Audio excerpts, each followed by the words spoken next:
Welcome to Deeper. This is an episode on all things sex brought to you by Adam and Eve. I'm Dr. Jenni Schuyler. I'm the resident sexologist for Adam and Eve. I am a certified sex therapist, licensed marriage and family therapist, and the director of the Intimacy Institute. So today's conversation is a 30-minute drop-in where we get to get really deep around a subject and also get your questions answered. So today's topic is about affairs, why we have them, and how to heal.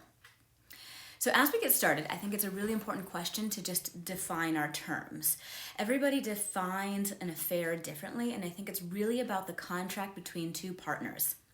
You may have had one contract where an affair was present in one relationship, and in the next relationship it doesn't quite qualify. So what do I mean by this? What I mean by this is sometimes an affair is infidelity emotionally. Sometimes it's an affair sexually. Sometimes it's both. Sometimes the couple will say that an affair is just having a conversation with an ex-partner on Facebook Messenger. Sometimes an affair is watching porn. So everybody defines it differently. As a sex therapist where I help couples, I think it's really important to have that defined between the couples. Oftentimes we get together and then one person, for instance, might watch porn, and the other person was like, wait, you're cheating on me. And that person had no idea that porn was not supposed to be in the relationship. So having an overt conversation about what qualifies as infidelity is really important so that we can stay within the boundaries of our integrity. So for the sake of this conversation, we're going to kind of go on the assumption that an affair is basically an emotional and or sexual betrayal of the primary relationship. And I'm going to talk about why these happen, and then I'm going to talk about how we heal. So part one is why these happen. Lots of reasons why this happens. Affairs are super common because relationships are hard. And by no means am I sanctioning this and condoning this. I'm just saying it's normal. So don't go beat yourself up. My point is let's just unpackage and peel back some of the reasons here so that we can get really clear and really put in place some preventive measures, put in place some boundaries for ourselves, and really be able to communicate our needs in the relationship. So affairs most often happen because needs are going unmet. When our needs go unmet, and we feel hopeless that they will get met in the primary relationship, then we step out of the relationship to get them met. So we might feel hopeless that our emotional needs are not getting met, right? It's like, I really need to be heard or understood or validated, and it's just not happening. Or I really need to have a partner who's willing to communicate with me and be vulnerable, and it's not happening. So oftentimes emotional affairs can happen from that place. A sexual affair is often from a place of I'm not being seen sexually or validated. All right, so this person might often feel rejected by their partner. Maybe they're not getting any of their sexual needs met, and they're just feeling unlovable and unwanted. So then they step out of the relationship because if somebody else wants them, it's very validating, right? Then we feel needed, we feel wanted, it feels good. So we're getting our needs met, we're just not getting them met in the primary relationship. So what we really want to be able to do is just see the whole landscape for what it is. That's the first thing. What is happening in this landscape? So again, if you can identify the need that's going unmet, then you can speak to it a little bit better in the primary relationship. And we'll get to that part later around prevention. Other reasons people have an affair are for resentment. Oftentimes, this is the need going unmet for too long, right? I'm feeling unmet emotionally, or I'm being unmet erotically, and time has gone on, and now I'm angry about it. And now I'm resentful about it. And now I feel entitled to go do something about it. So that resentment leads to us stepping out of the relationship because we're just like, I'm feeling not just hopeless, I'm feeling resentful. So those are a different blend of emotions going on when we step out. The last reason, and there's lots of reasons why we have affairs, I'm just sort of speaking to the big ones, is this sort of idea of this compulsion shame loop. So let me explain what I mean by that. Oftentimes it starts with just this feeling of inner inadequacy. I'm just not enough. I don't matter. I feel inadequate. It might not be a primary partner that's making us feel that way, right? It could be that we just feel this way because we grew up with a really difficult childhood where our parents or primary caregivers didn't give us enough unconditional love to make us feel like we matter, to make us feel that we're lovable enough. And so we grow up with that inadequacy kind of nagging at us. And then what we feel inevitably in relationships is, am I ever enough? Am I ever enough? And that's a hard question because your partner may feel like, yeah, you're the cat's meow, you're totally enough, but you may not feel that about yourself. So your partner may actually be doing a perfectly fine job meeting your needs, but you're struggling with your own inner childhood demons that you're just not enough. And so there's that compulsion of, I'm not enough. I feel a sense of shame around this.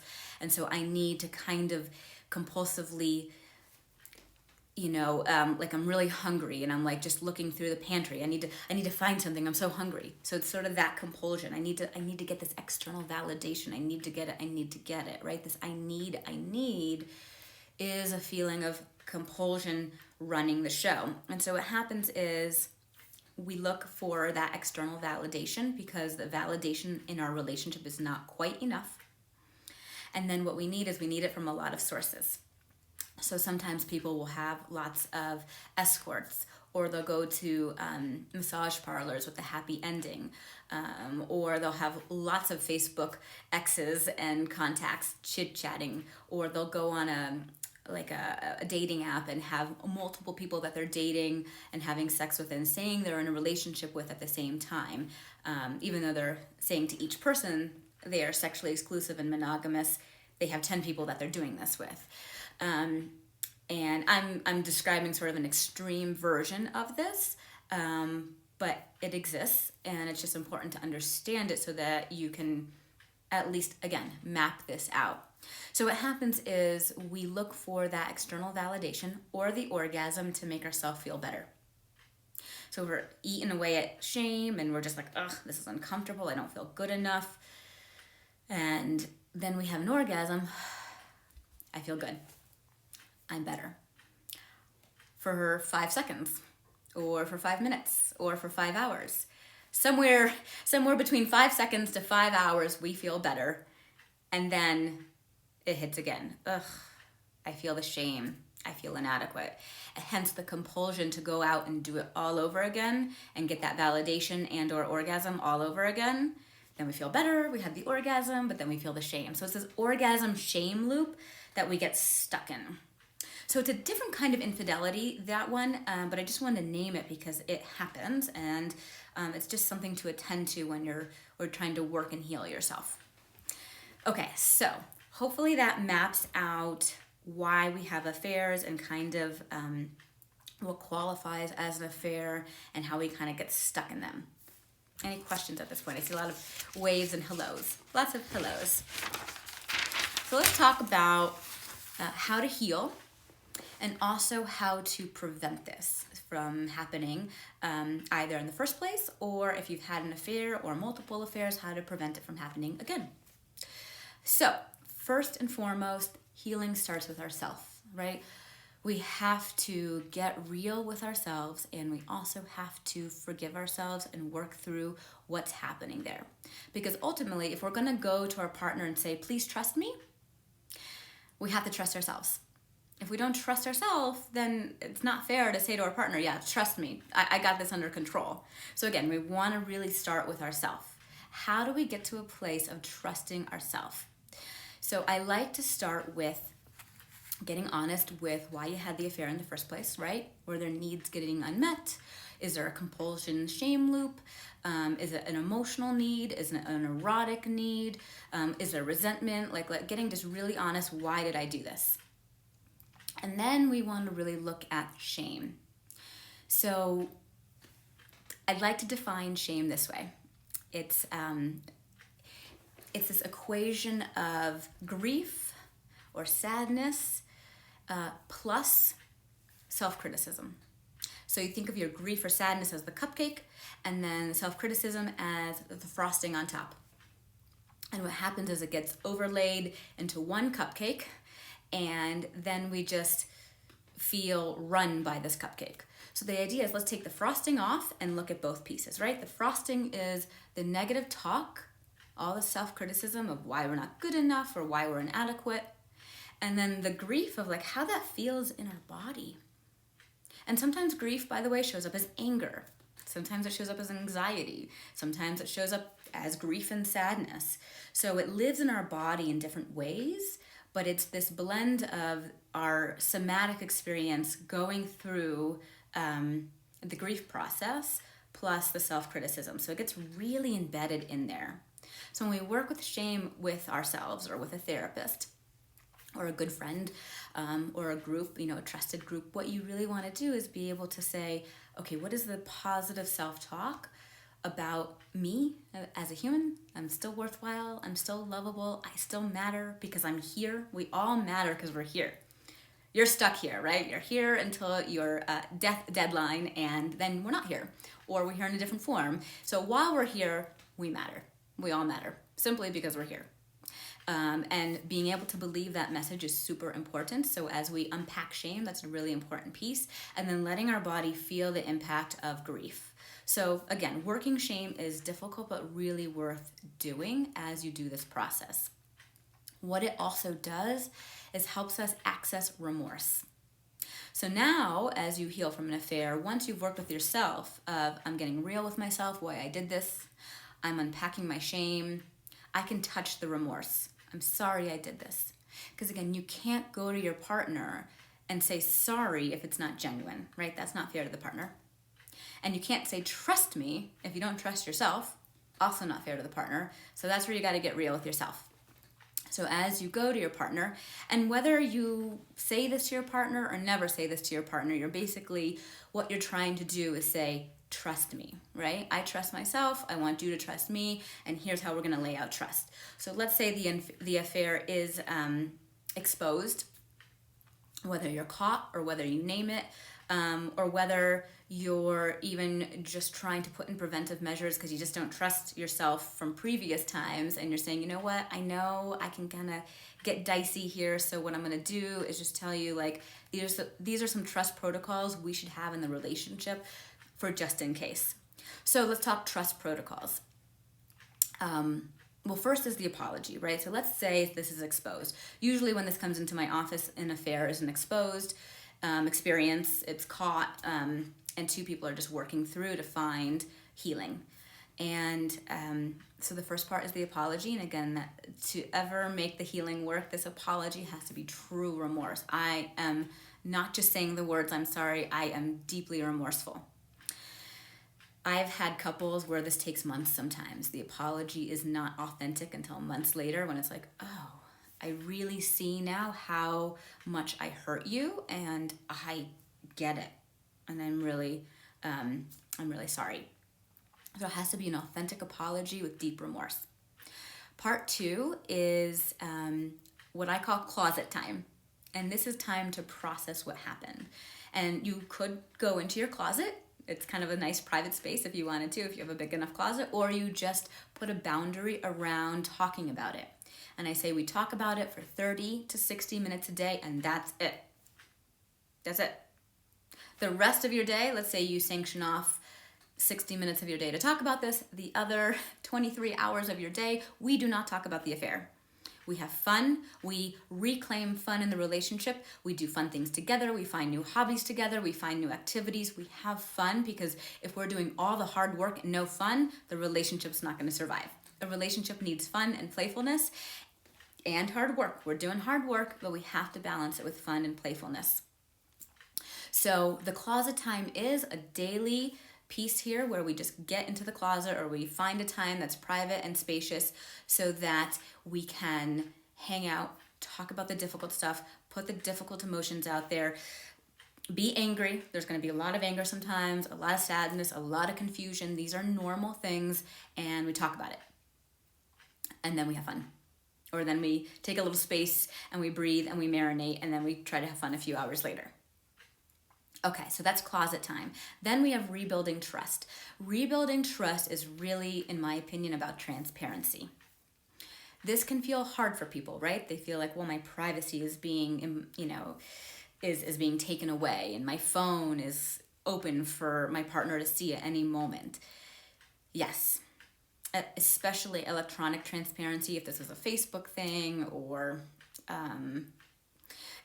electronic transparency is really key in this, because usually affairs happen somewhat integrated with our electronics, especially in this day and age. If we didn't have electronics, I could speak to so many different things, but we live in the age of electronics, so electronic transparency is often the key to rebuilding trust. Like, here's my computer, check my emails, check my messages, my iPhone messages, right? So that we can really be honest and clear about having trust be rebuilt. And so that trust rebuilding phase is really key. We also don't want to keep the person who had the affair in the doghouse forever. That's not fair to them either. We want to kind of find a time, and we want to kind of work at that transparency so that there is still a built-in way to have some privacy over time, if you want. Some couples have full open transparency. Check out my phone whenever you want. Check out my computer whenever you want. Those couples tend to have the most trust in their relationships and feel really safe. So that's a discrepancy between privacy and secrecy, right? We want to, if we want to build back towards privacy, that's different than secret. I am withholding information and I'm keeping it from you, versus this is my private information because I'm just navigating that for myself. The last thing to talk about when we're healing is grounding our nervous system. Usually both people are up in arms, right? One person might be angry, one person might be really anxious, the other person might be falling apart and sad, right? Our stress response is usually fight, flight, or flee. So either we run, we hide, or we fight, or we just freeze. Whatever happens for you, happens. Anxiety is normal. Anger is normal. Confusion is normal. And we want to be able to ground our nervous system so that we can relax. It's really hard to stay in the relationship if we're always on edge and always on eggshells.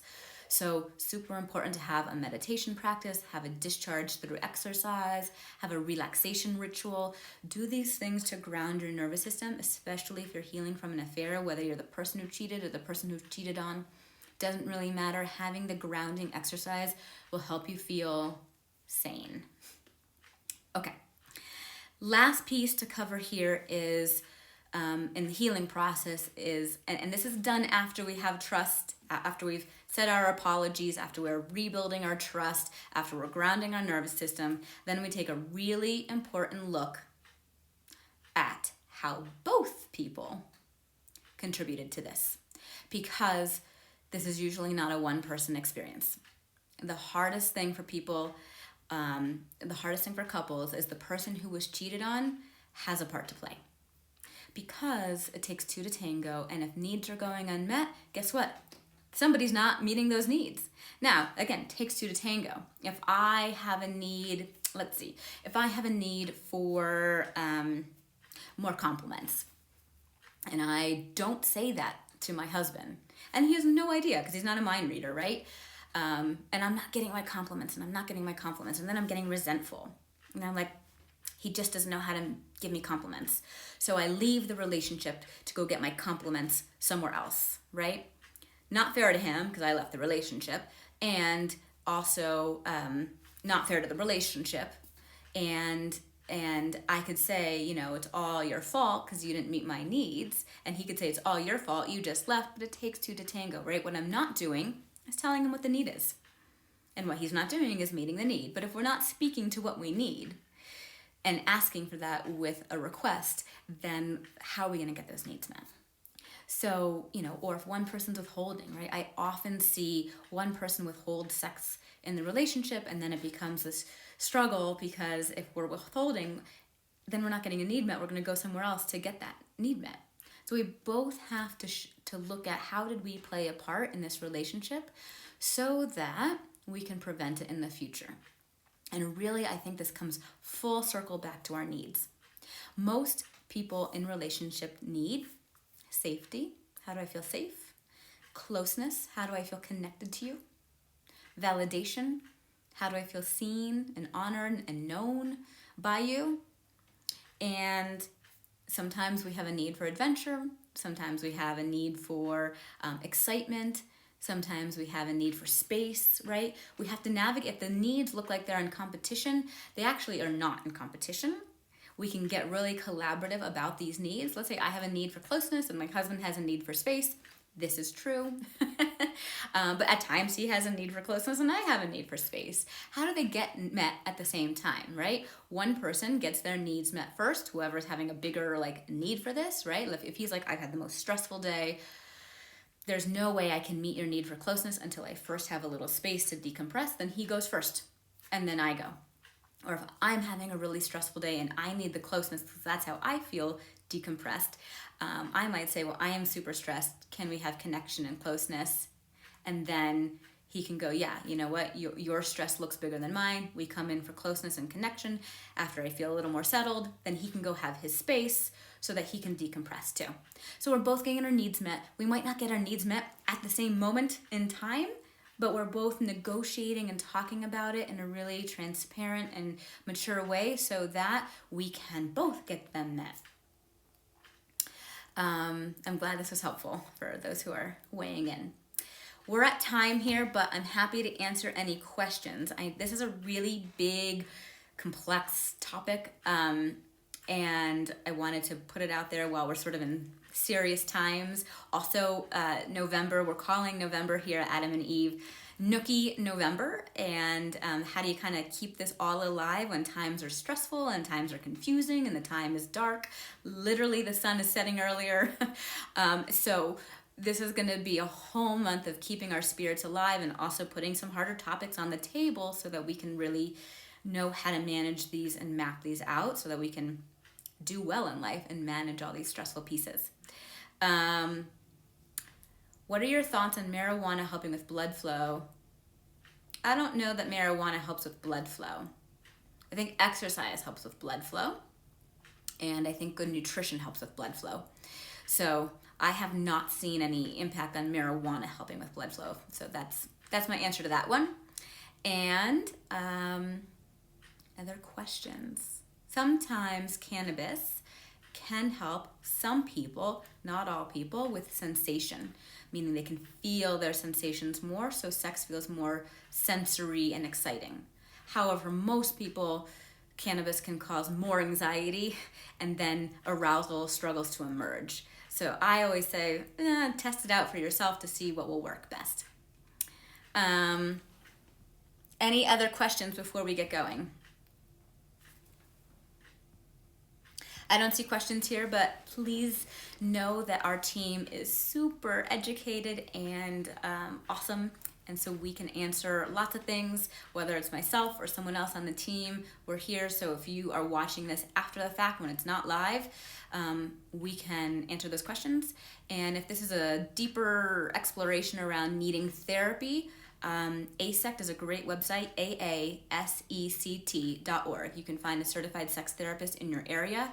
A lot of people reach out and ask me if I can be that person. I can only practice in the state of Colorado, and so that's my limitation. But there's people all over the country that are certified to help you out, especially if it's a more complex. If it's not just a one-off quick question, it's a more deep look into therapy. Then go that route. So we will pause there and we will catch you next time. Keep looking for our Savvy Sex in 60 Seconds. Those are our short little videos, 1 minute to 2 minutes in length, where we just give you little tidbits of sex education, and we will keep this posted live and then posted again later. All right, thanks for watching. Bye-bye.